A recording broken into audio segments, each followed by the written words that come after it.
Man, I got a quick little update for y'all. Things been a little crazy, and I think y'all need to find out.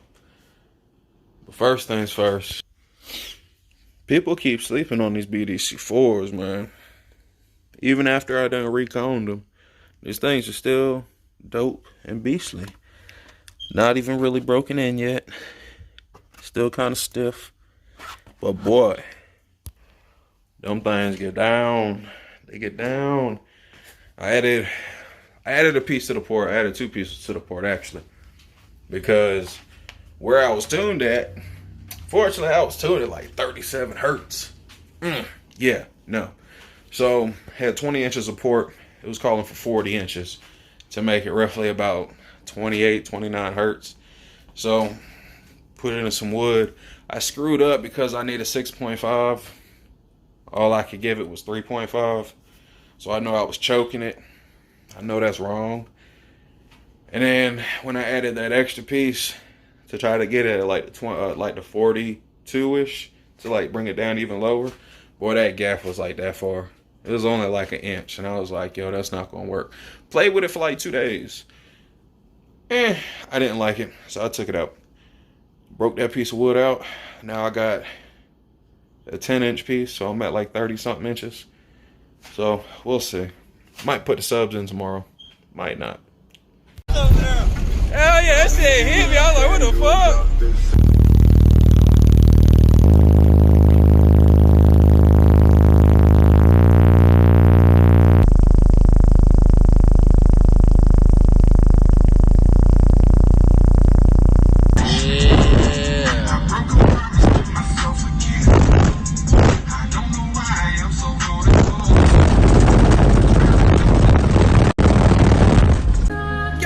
Gang. You know what we doing. D-Lo Higgins, baby. Yeah. What's up, chat? So look. Sorry, my voice is a little off. Just woke up. Had Dave and Loud last weekend before, something like that. Team did real good. Everybody on the team posted numbers except me. The reason why is because the original plan was to hop on the list and just take everybody out. That was the plan because I know what my car is capable of. But I'm sitting there, I'm testing. I didn't break a 140. I was like, damn. Like, if I can't break a 140, there's no point in me going up there running the lanes because I'm not going to beat anybody. So I thought, come to find out, the first show, all I had to do was just post a number. The next show was when I would get the call outs. The next show is when I'd be able to move up the list. So I kind of screwed myself on that. But nonetheless, today, we're taking a single 15 box, and I'm gonna take this piece of wood, throw it over there. Now, the reason for that, why would he be making a sealed box? I'm trying to find the peak of my car. Now, you're supposed to use a 10-inch sealed box at 1 cubic feet. That's what you're supposed to use. I have right now as it sits, a ported box, 1.4 cube, and then a 15, which on the low side I think is like a 1.3 cube for a sealed box. So those two match perfectly. So if I throw a piece of wood over here and seal this off, I may be looking at like, I don't know, something sealed. I don't really know. I'm gonna try. I know my things are kind of skewed right now, but we're gonna make this work. Now with this going in the trunk, I gotta take the gift box out. And you know that's a pain in the ass sometimes. But I'm gonna do it. I'm gonna do it. Just wait and see. We'll be right back. Now, before we get any further, I did put the seal box in the car with the BDC 415. I peaked around 37, 40 hertz, somewhere in that region. That was like the highest number on the SPL meter. Actually, I did see at 39 hertz, we did a 142. 142, baby. Hey, on a single 15. So, yeah. But what I did notice, and like I stated before in the clip beforehand, it's kind of skewed, I know. I popped the trunk and the sub was playing and I could hear air come out. It's not coming from the port. The port is sealed. I sealed up with a piece of wood. It's coming from around. The sub is hitting so hard that it started backing itself away from the box. So I had to tighten the screws up. And yeah, still around 3740, somewhere in that region. So that's where we're at. Just thought I had to cue y'all in right quick. All right, back to what I'm talking about. Here we go. Yay, yay, yay, yay, yay.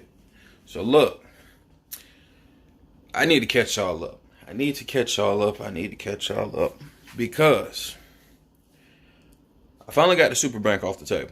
Superbeast is in the car. But here's the side I'm actually going to use. So, hold on. Negative. Fuck. Negative, positive. 13.4. There we go. 96 amp hour lithium is running fine. We're charging 14.4. The highest I done seen is 14.6, and that held for about 2-3 minutes. I haven't driven the car really that much because we had a situation the other day, and I had to unhook everything, so I rode around with everything unhooked for like 4 days. Yeah, we had a situation.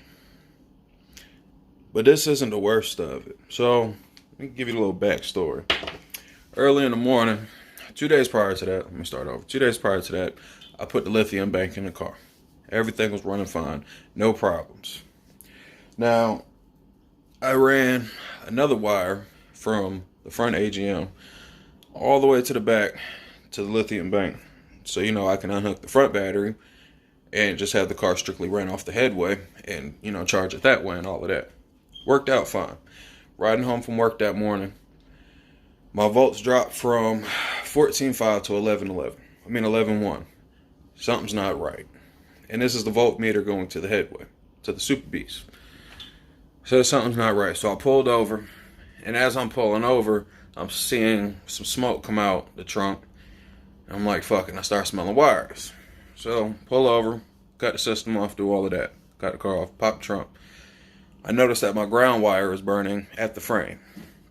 Well, not burning, but it melted. I was like, all right, cool. So I unhooked that, unhooked pretty much everything. Didn't cut the system back on until I got home. Added another ground, fixed all of that. Everything seemed to be working right. I said, all right, cool. Went to sleep, got ready for work, driving to work. Literally like 5 minutes from my house. 14.5 riding. We good. I'm bumping, doing what I do. Volts dropped from 14.5 to 11.1 again. This time, I'm about 100 feet from the on-ramp to get on the highway to go to work.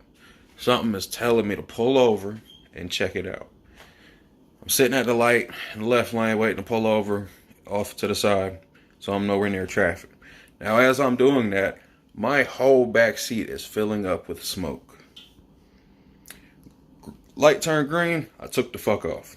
Got over there, busted left, cut the car off, hopped out, popped the trunk. Whole trunk is full of smoke.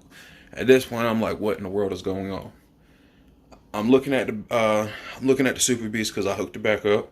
Nothing on there is melting. I looked at the grounds, nothing is melting. So I'm like, where is the smoke coming from? Then I hear a crackle. I'm like, what the hell is crackling? Then I hear it again. So something tells me to look up under the car. I get on the ground and I look up under the car. Why is the whole undercarriage of the car on fire? Yes, fire. Red hot fire. Boy, my first instinct, I dropped my phone because I was using it as a flashlight, try to brighten everything up. I dropped my phone, opened the back door, grabbed the fire extinguisher, went to town up under the car. Got the fire out, called my wife, got her on the way, called most of my teammates, was talking to them while I'm figuring things out. Now, before I even show y'all this, please, check y'all wires. If y'all run wires up under the car like I do, make sure they're tucked, make sure they're zip tied, make sure they're away from everything hot. That's exactly what I did with mine. I run it up under the car because it's just easier. There's a big old plastic cover up under my car that I put my wires above so they're not exposed to nothing. No road hazards, no wetness, nothing like that. they're protected. Now, that plastic cover stops at the rear axle. So the wire comes out, and then it goes over like this C-notch kind of joint looking thing, and goes up in the grommet in the bottom of the spare tire well. Where I messed up, remember that wire that I said I ran from the front to the back for the Beast? Yeah, it was in the trunk. I had a little bit too much extra. I had extra on the other wire as well that I've had in the car for about 3 years. Never had an issue. I was like, all right, cool, it's going to stay. I didn't even think it was going to be a problem. This fell on the exhaust. This is essentially what caused everything. This fell on the exhaust. This was the extra wire that I had. This is a good, at about 10 inches of wire. This fell on the exhaust and caught on fire. This is the other wire that it pulled down with it. This was connected at the fuse along with that wire. Now, I know most are going to say, you did something wrong, or they're going to blame me for something. My screw up, and I'm going to be completely honest, I had way too much wire. I had loose wire. That is my problem. I understand that. Shouldn't have did that. Out of the 10, 15, I don't even freaking know how many years I've been putting systems in my car and doing this, I've never burnt a wire. I've blown like maybe 2 amps. I don't even know how many subs I done blown, but those were on purpose. I knew what I was doing, but never burnt the wire.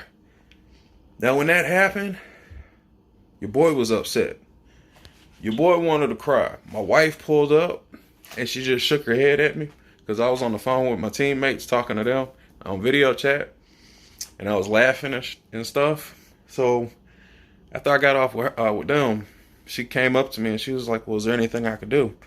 I was like, no, not really. I was like, I'm just got to pull these wires off. And then it all really started setting in. And I was able to really, like, while taking everything apart, seeing, like, what happened where. And your boy wanted to break down, man. Like I said, 100, 150 more feet, I would have been on the on-ramp. I would have been on the highway doing 80, 85. My car would have been on fire. Like, check y'all wires, please. I'm just glad to be here. I'm glad SnowWite is safe. I'm glad I didn't pop no amps. I didn't bust no cells. I didn't do nothing. I didn't hurt the alternator. Everything in the car is fine. I just burnt some wires because I had loose hanging. Check y'all wires, people. Voodoo Prince. Come get your bass knobs, distribution blocks, anything you can think of. Come on.